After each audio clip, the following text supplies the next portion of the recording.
15 years old, bleeding, hiding in a barn while the king's enemies hunt the survivors. That's how our story starts. It ends 36 years later in an English field, with an arrow through the throat, 3 weeks before the most famous battle in history. In between, he ran the Byzantine emperor's bodyguard. He got rich enough to buy half a kingdom, literally. He may have personally blinded an emperor. He wrote love poetry to a princess who rejected him, and he died invading England on the legal basis of, roughly, a friend of a friend once promised. His name was Harald Sigurdsson. History calls him Hadrada, the hard ruler, the last great Viking, and unless you're Norwegian, you've probably never heard of him. Let's fix that. Fix. 1030, Norway. Harald's half-brother, King Olaf, is trying to win back his throne, and at the Battle of Stiklestad, the attempt ends with Olaf dead on the field. The church later made him a saint, which was nice, but noticeably after it would have been useful. Harald is 15, and he fights in that battle. Picture your average 15-year-old. Now hand him a sword and a dying brother. He's wounded, smuggled east over the mountains, and slips out of Norway with nothing but a grudge and, apparently, a plan. Because here's the thing about Harald. He never once behaved like a refugee.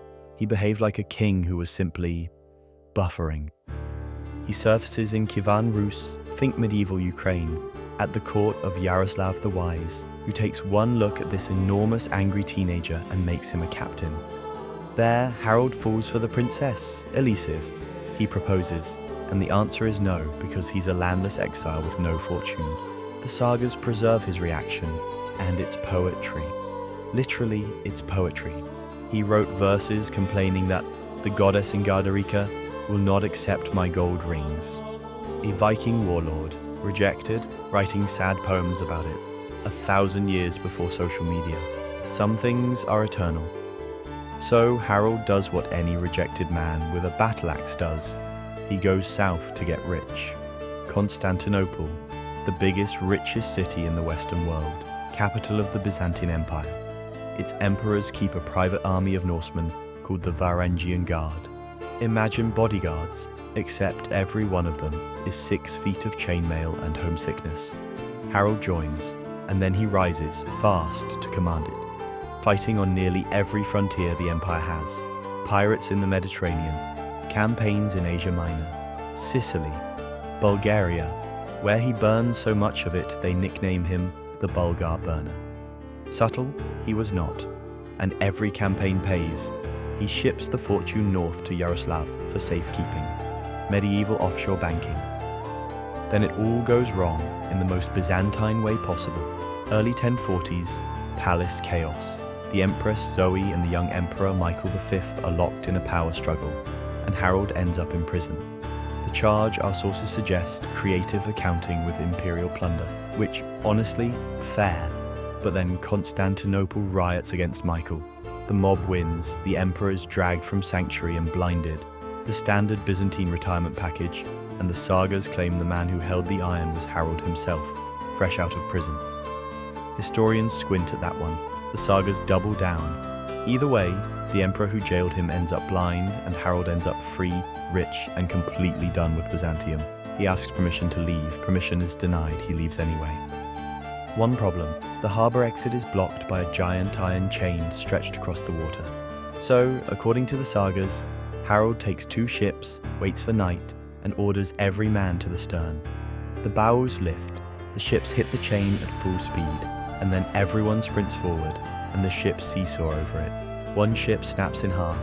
Harald's makes it. Is that physics, or is it fan fiction? Possibly both, but you have to admit, it's on brand. Back in Kiev, Harald asks about the princess again. Only now he is quite possibly the richest private citizen in the north. And suddenly, remarkable thing, the answer is yes. Amazing what a decade of imperial back pay does for your love poetry. He marries Elisiv, sails home, and negotiates his way onto the Norwegian throne with a move that deserves genuine respect. His nephew Magnus is king, so Harald offers to simply buy in, half his fortune for half the kingdom. Deal. A year later, Magnus dies of illness. Historians are clear this one is not on Harald, and at roughly 31, the boy from the barn is sole king of Norway.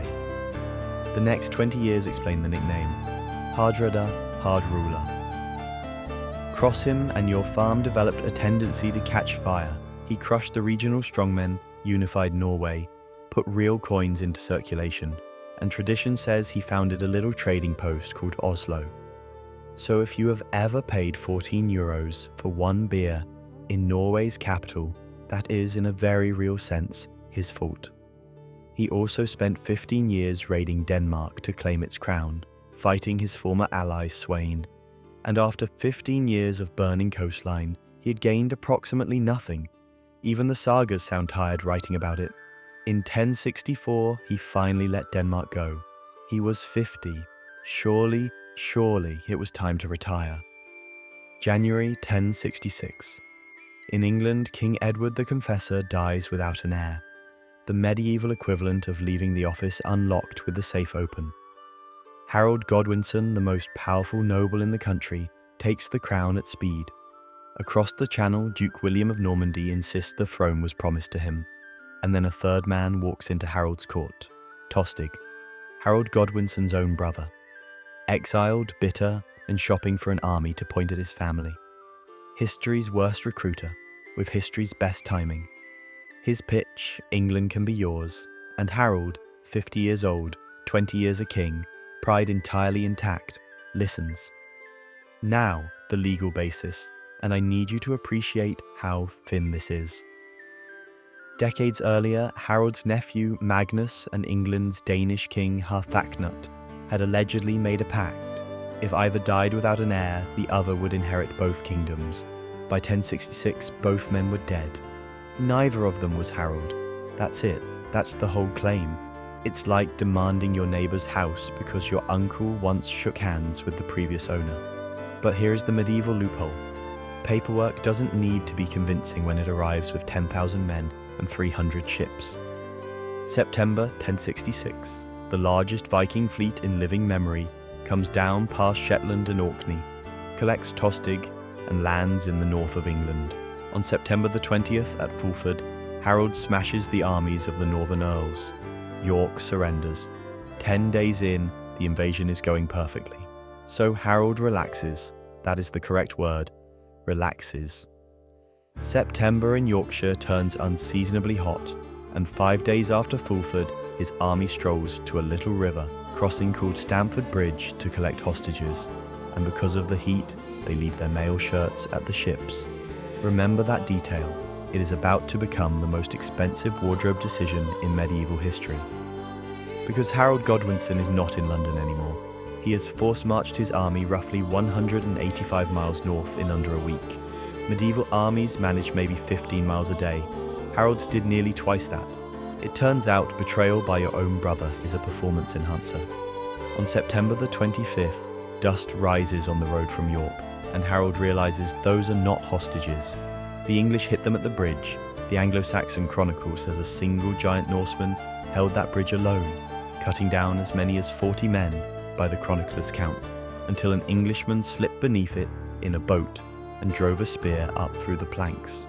Historians call that story a later edition.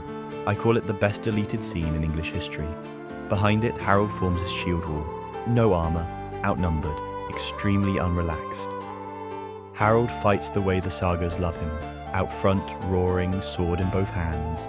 The word they use is berserk, and then an arrow finds his throat. The last great Viking dies in a meadow in Yorkshire, 300 miles from home, chasing a promise made between two other men. The sagas say Harald Godwinson had offered him terms before the battle, 7 feet of English ground, or as much more as he is taller than other men. He got exactly that. Tostig died too. The Norwegians had arrived in 300 ships. The survivors went home in 24. And here is the twist Harold never saw. His defeat decided England, just not for the man who beat him.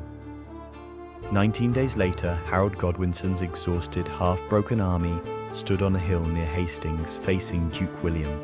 You know how that ended. One arrow, new management. If Harold never sails, Harold waits fresh on the south coast, and maybe there is no Norman conquest at all. No French-speaking kings, and English itself sounds completely different. Every time you say beef instead of cow, arguably, that's Harold's fault. Historians end the Viking Age at Stamford Bridge. The era didn't fade out. It took an arrow to the throat in a Yorkshire meadow. The last Viking didn't lose his war, he just started it 3 weeks too soon and handed the future to someone else. More history that sounds made up but isn't? Subscribe. Harold would have wanted the numbers. I'd genuinely love it if you liked and subscribed. These videos take a lot of work, and this channel's just getting started.